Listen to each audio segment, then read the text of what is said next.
ब्रेकनंतर तुमचं स्वागत आणि आता पावसासंदर्भातल्या बातम्या आहेत। हवामान खात्याकडून राज्यामध्ये पुढचे 2 दिवस अतिवृष्टीचा इशारा देण्यात आलाय। विशेषतः कोकण विभागातील सर्व जिल्ह्यांना मुसळधार ते अतिमुसळधार पावसाचा इशारा आहे। त्याचसोबत रेड अलर्ट सुद्धा जारी करण्यात आलाय। कोकण विभागात पालघर जिल्ह्यात गेल्या 24 तासात सरासरी 66 मिलीमीटर पाऊस झाला असून सद्यस्थितीत जिल्ह्यातील परिस्थिती सामान्य असून जिल्ह्यातील 3 मुख्य नद्या इशारा पातळीच्या खालीच वाहत आहेत।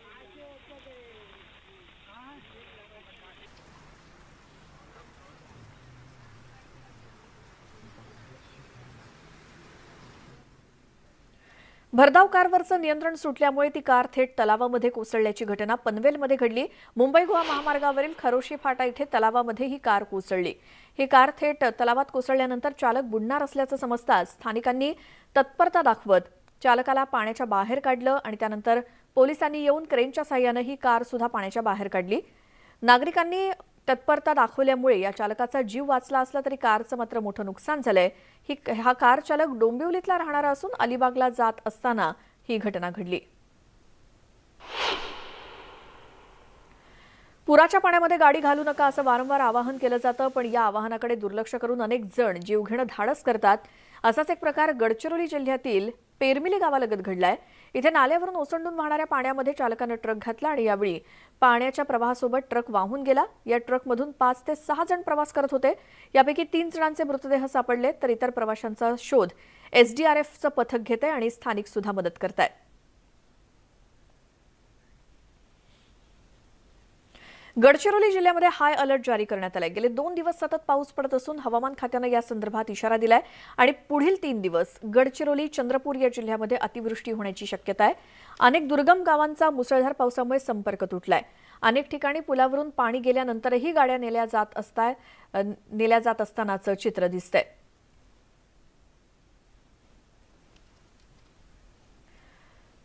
अहमदनगर जिल्ह्यातील भंडारदरा धरण पाणलोट क्षेत्रामध्ये 5-6 दिवसांपासून दमदार पाऊस पडतोय आणि भंडारदरा आणि निळवंडे धरणात पाण्याची मोठी आवक झाली आहे। परिसरातील नदी नाले तुडुंब भरून वाहत असून धबधबे सुद्धा प्रवाहित झालेत। पर्यटकांचं आकर्षण असलेल्या रंधा धबधब्यानं तर रौद्र रूप धारण केलंय आणि रौद्र रूप धारण केलेल्या रंधा फॉलची ही काही दृश्य।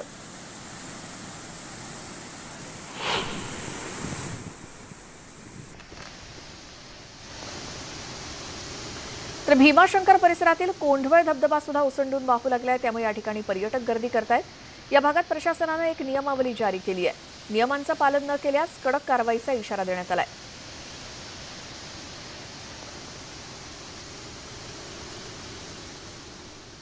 सध्या राज्यामध्ये अनेक ठिकाणी मुसळधार पाऊस होतोय, मात्र पावसाळी पर्यटनाचा केंद्रबिंदू असलेल्या आंबोली धबधबा हुल्लडबाजांमुळे बदनाम होतोय। हुल्लडबाजांनी भर रस्त्यात स्टंटबाजी केल्याने या ठिकाणी मोठ्या प्रमाणात वाहतूक कोंडी झाली होती। यावेळी तरुणांनी घोषणाबाजी केली। याच वाहतूक कोंडीत दुचाकीवरून स्टंटबाजी करणारे तरुण थेट गाडीवरती पडले आणि चांगले सापडले। दुसरीकडे एका तरुणाच्या गटानं भर रस्त्यामध्ये डान्स करत पर्यटकांना वेठीस धरलं, त्यामुळे इतर पर्यटकांमध्ये मोठ्या प्रमाणात नाराजी होती।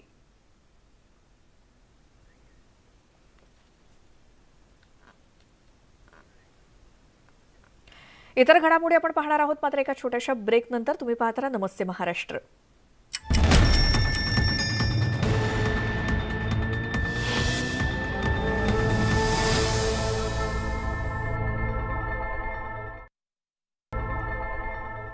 ब्रेकनंतर स्वागत आणि पुढची बातमी। पिंपरी चिंचवड महानगरपालिकेतील अनेक घोटाळ्यांबाबत राज्य सरकारकडे तक्रारी करण्यात आल्या आहेत। त्याची म्हणावी तशी दखल घेतली गेली नाही, म्हणून पिंपरी चिंचवडकरांनी आता थेट ईडीचे दरवाजे ठोठावलेत। महापालिकेने राबवलेल्या रस्ते सफाईमध्ये घोटाळा झाल्याची तक्रार ईडीकडे करण्यात आली आहे। पाहूयात स्पेशल रिपोर्ट। हल्ली दिल्लीपासून गल्लीपर्यंत ईडीचाच बोलबाला आहे। राज्य सरकार तक्रारींची दखल घेत नाही म्हटल्यावर पिंपरी चिंचवडच्या तरुणांनी महापालिकेविरोधात ईडीकडे धाव घेतली। पिंपरी चिंचवडचे नागरिक ईडीच्या दारी, महापालिकेविरोधात ईडीकडे तक्रार दाखल। रस्ते सफाई निविदेत कोट्यवधीचा घोटाळा। पिंपरी चिंचवड महापालिकेच्या आरोग्य विभागानं एक निविदा काढली, जिच्या अंतर्गत शहरातल्या 8 प्रभागांतर्गत येणारे रस्ते आणि गटारांच्या दैनंदिन सफाईचं काम मेसर्स शुभम उद्योग, messrs Tirupati industrial services, messrs secure IT management, messrs Shri कृपा सर्व्हिसेस आणि messrs perfect facility management services या 5 कंपन्यांना देण्यात आलं. पण ही कामं देताना निविदा प्रक्रियेतील अनेक नियम डावलले गेलेत अशी तक्रार पुराव्यांसहित रयत विद्यार्थी परिषदेनं ईडीकडे केली आहे. याच्यामध्ये आम्ही स्पष्टपणे मागणी केलेली आहे की निविदा समिती पूर्णपणे ही अधिकाऱ्यांच्या संगनमताने, कंत्राटदाराच्या संगनमताने मॅनेज होऊन कंत्राटदाराला अनुकूल असे अटी व नियम तयार करण्यात आल्या. त्या नियमानुसार कंत्राटदाराला सूट देण्यात आली.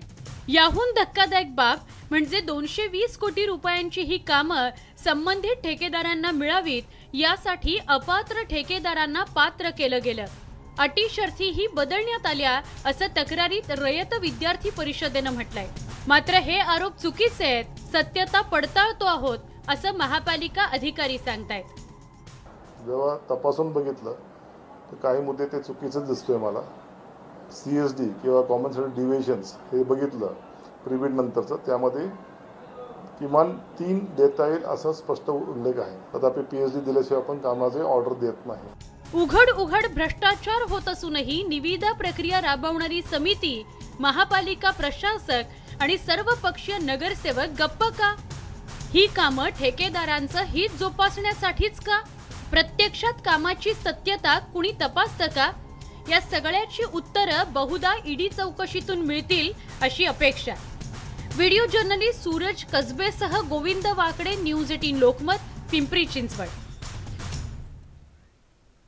सोलापूर जिल्ह्यातील उजनी धरणातून इंदापूरला पाणी देण्याच्या निर्णयावरती मुख्यमंत्री एकनाथ शिंदे आता कोणती भूमिका घेतात याकडे संपूर्ण जिल्ह्याचं लक्ष लागलंय. उजनीतून 2 TMC पाणी सोडण्याच्या निर्णयाला जिल्ह्यातील अनेक संघटनांनी विरोध केलाय. बदललेल्या राजकीय परिस्थितीमध्ये आता काय बदल होणार हे देखील पाहणं महत्त्वाचं आहे.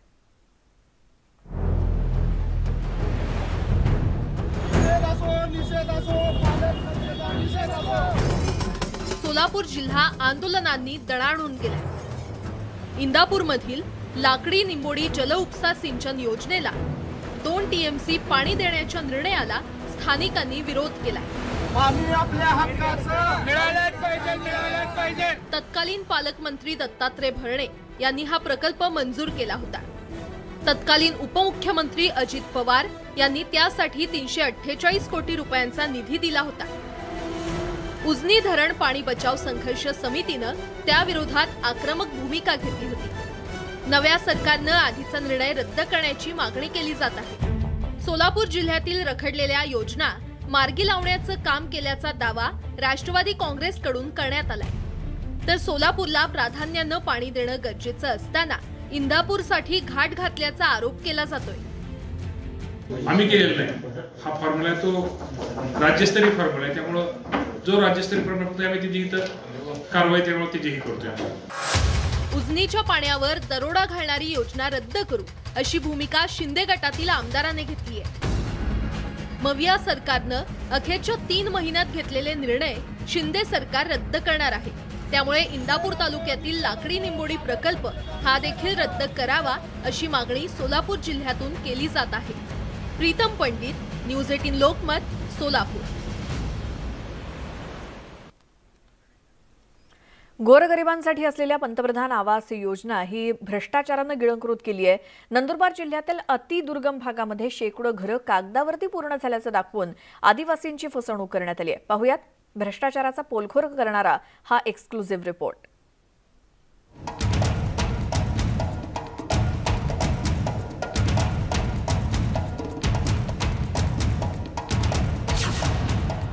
पंतप्रधान आवास योजनेतील भ्रष्टाचाराचा पर्दाफाश करण्यासाठी न्यूज 18 लोकमतच्या टीमनं डोंगरातील बिकट वाटांवरून प्रवास केला.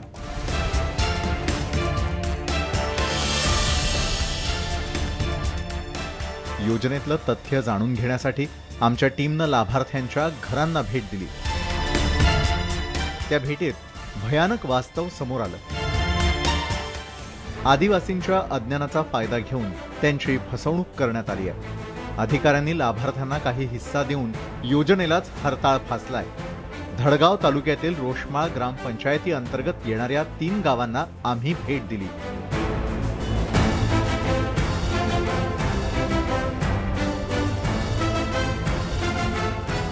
नानक्या पाडवी यांना घरकुल योजनेचे 4 हप्ते मिळाले. त्यांनी घरही बांधलं, तर त्यांच्या घराला लागून असलेल्या त्यांच्या वडिलांच्या नावे मात्र योजनेचे पैसे मिळूनही गोठ्याचा वापर घर म्हणून केला जातोय. 1500 प्रमाणे 6000 रुपये दिले. 4 फोटोचे. कोणाला? इंजिनियर. यानंतर आमची टीम हसूबाई ठोगा वसावे यांच्या घरी गेली. हसूबाईंनाही घरकुल योजनेचे 3 हप्ते मिळाले. वेबसाईटवर घराच्या पायापर्यंत झालेल्या बांधकामाचा फोटो अपलोड करण्यात आलाय. मात्र प्रत्यक्षात त्यांचं घर अजूनही कुडाचंच आहे. तर पाडवी वसावे यांचे घरकुलाचे पैसे परस्पर कुणी काढले हेही त्यांना माहिती नाही. त्यामुळे त्यांची परिस्थिती अधिकच बिकट झाली आहे. तुमच्या खात्यावर 1,20,000 पडले, मग ते कोणी काढले? दोन कोटे काढले ना, जोड्यांना पोशांना जोड्यांना. तुम्हाला भेटलेच नाही? हो. म्हणून घर नाही बांधलं का? कोणा बांधा या. फोटो काढायसाठी पैसे 500 रुपये घेतले होते अगोदर, हे जमिनीवर फोटो काढायसाठी. अजून त्याचे पाया बांधायसाठी, पाया पूर्ण झाला त्याचे 500 रुपये घेतले. अजून वरती गेला तरी 1000 रुपये घेतले. घरकुल योजनेची अंमलबजावणी करणारी यंत्रणाच भ्रष्ट झाली आहे. ग्रामस्थांच्या खात्यावर प्रत्येक वेळेला बनावट फोटो काढून तो अपलोड केला जातो. त्यासाठी इंजिनियर फोटोमागे 1500 रुपयांची वसुली करतात. अभियंते संशयाच्या भोवऱ्यात आहेत. तर मग तलाठी, ग्रामसेवक काय करतात हा प्रश्न निर्माण होतो. जिल्ह्यात घरकुलाच्या ब यादीतील 1,00,000 घरांचं उद्दिष्ट देण्यात आलेलं होतं. यातील 79,000 घरं पूर्ण झाली आहेत, तर 19,000 घरं कागदावरच असल्याचा संशय व्यक्त केला जातोय. खासदार डॉक्टर हिना गावित यांनीही या प्रकरणी वरिष्ठ पातळीवर तक्रार केली आहे. डोअर टू डोअर सर्व्हे करून दोषींवर कारवाईचं आश्वासन प्रशासनानं दिलंय. 3,000 घरकुलं हे बोगस आहे आणि त्यांच्यावरती कारवाई करू अशा प्रकारचा रिपोर्ट हा समोर आलेला आहे. तर ज्यांनी कोणी याच्यामध्ये पैसे काढून घेतले असतील किंवा अधिकाऱ्यांनी ज्यांनी या सगळ्या चुकीच्या कामामध्ये मदत केली असेल त्या सगळ्यांवर कारवाई होणार आहे. त्या अनुषंगाने पण आपण सखोल चौकशीसाठी प्रत्येक BDO स्तरावरती पण समिती गठीत केलेली आहे. त्यात काही अशासकीय सदस्य जे देशाचे आहेत त्यांना पण घेतलेलं आहे आणि त्यांच्या चौकशा सुरू आहेत. रोषमाळ हे एक उदाहरण असलं तरी अक्कलकुवा आणि अक्राणी तालुक्यातील अनेक अतिदुर्गम भागातल्या वाड्या पाड्यांवर याहून वेगळी परिस्थिती नाही. आदिवासी बांधवांना त्यांचा हक्काचा निवाराच मिळत नसेल तर योजनेवर प्रश्नचिन्ह निर्माण होतं. शासकीय यंत्रणा तळागाळात आणि अतिदुर्गम भागात पोहोचतात तरी खऱ्या, मात्र त्या सुद्धा फक्त भ्रष्टाचारासाठीच. याचंच उत्तम उदाहरण ठरत आहे ती पंतप्रधान आवास योजना. रोषमाळ खुर्द सारख्या अतिदुर्गम भागात वसलेल्या ग्रामपंचायतीत हजारो रुपयांचा भ्रष्टाचार करत चक्क कागदावरती शेकडो घरं दाखवून पैसे अबन करण्यात आलेले आहे. निलेश पवार, न्यूज 18 लोकमत, रोषमाळ खुर्द, धडगाव, नंदुरबार. कोल्हापूरची टेनिसपटू ऐश्वर्या जाधव हिची थेट विम्बल्डन स्पर्धेसाठी निवड झालेली ही देखील बातमी आपण सविस्तरपणे पाहूयात एका छोट्याशा ब्रेक नंतर. तुम्ही पाहत राहा नमस्ते महाराष्ट्र.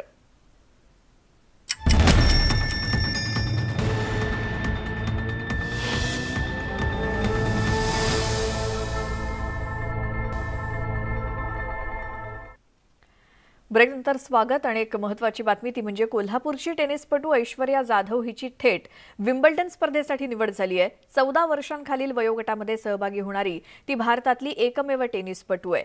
ऐश्वर्याच्या या कामगिरीनं ऐश्वर्यानं केवळ कोल्हापूरचंच नाही तर संपूर्ण महाराष्ट्राचं नाव उंचावलंय.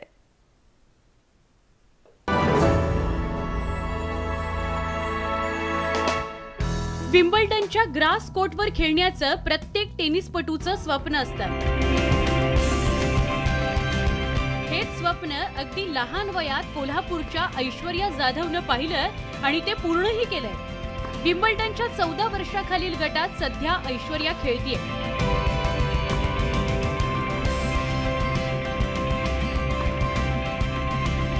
सर्वसामान्य कुटुंबातल्या ऐश्वर्यानं जिद्द आणि चिकाटीच्या जोरावर थेट विम्बल्डन स्पर्धेपर्यंत मजल मारली आहे. लहान वयातच टेनिसचं बाळकडू तिच्या आईवडिलांनी तिला दिलं. कोल्हापूरच्या मेरी वेदर ग्राउंडच्या टेनिस कोर्टवर ऐश्वर्यानं टेनिस खेळायला सुरुवात केली होती. आज जिद्द आणि चिकाटीच्या जोरावर तिनं थेट विम्बल्डन स्पर्धेपर्यंत मजल मारली आहे. मुलीच्या हाती तिरंगा पाहून केलेल्या कष्टाचं चीज झालं अशी भावना तिचे आईवडील व्यक्त करतायत. जेव्हा आम्हाला कळलं की मेल आला की बाबा ऐश्वर्याची विम्बल्डनसाठी निवड झालेली आहे, तो क्षण आमच्यासाठी फार महत्त्वाचा आणि खूप आनंदाचा क्षण होता. आणि त्याचबरोबर दुसरा पण मेल आला की बाबा ती इंडियाला रिप्रेझेंट करण्यासाठी पण तिचं सिलेक्शन झालेलं आहे. आणि हे जे लगातार मेल येत होते ते जे तिनं आत्तापर्यंत जे कष्ट केलेलं आहे त्या कष्टाचं चीज झालेलं आहे असं आम्हाला वाटायला लागलं. तिचा जो प्रवास सुरू झाला तो म्हणजे खेळाच्या बाबतीत ती खूपच पजेशिव राहायला लागली आणि चांगलं करत गेली त्याच्यात. तिच्या गुरूंच्या साथीनं तिचे कोच, त्याच्यानंतर कोल्हापूरकरवासियांचं तर मी सर्वप्रथम म्हणजे आभार मानतो.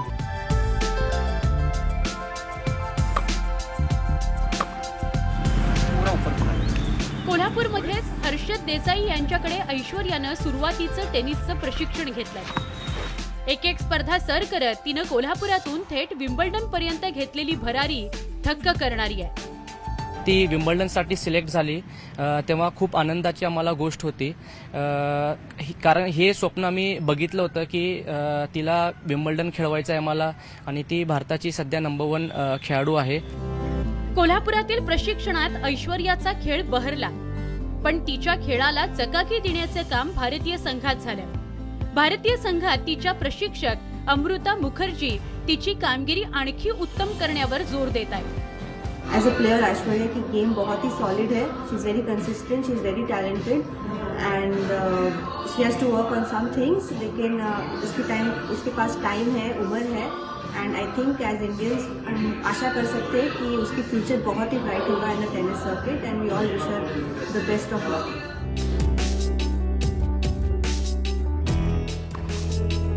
ऐश्वर्यानं आता आपल्या कामगिरीकडे लक्ष केंद्रित केलंय. या स्पर्धेत 2 मॅचमध्ये तिला पराभव पत्करावा लागला असला तरी तिनं केलेल्या कामगिरीनं सगळ्यांचं लक्ष वेधलंय. फर्स्ट डे मेरा बहुत मतलब अजीब किया. मैं पूरी तरह से कोर्ट पर कंफर्ट नहीं थी. उसके बाद फिर धीरे धीरे 2 दिनों के बाद मुझे फील आने लगा. तो वहाँ पे प्रैक्टिस करते समय मुझे बहुत सारी लड़कियों के साथ खेलने को मिला, बहुत सारे कंट्रीज़ के लड़कियों के साथ खेलने को मिला और बहुत अच्छा एक्सपीरियंस रहा मेरे लिए. कोल्हापूर सारख्या छोट्या शहरातून थेट विम्बल्डन गाठणाऱ्या ऐश्वर्यानं समृद्ध असलेल्या कोल्हापूरच्या क्रीडा क्षेत्राला नवं ऐश्वर्य मिळवून दिलंय.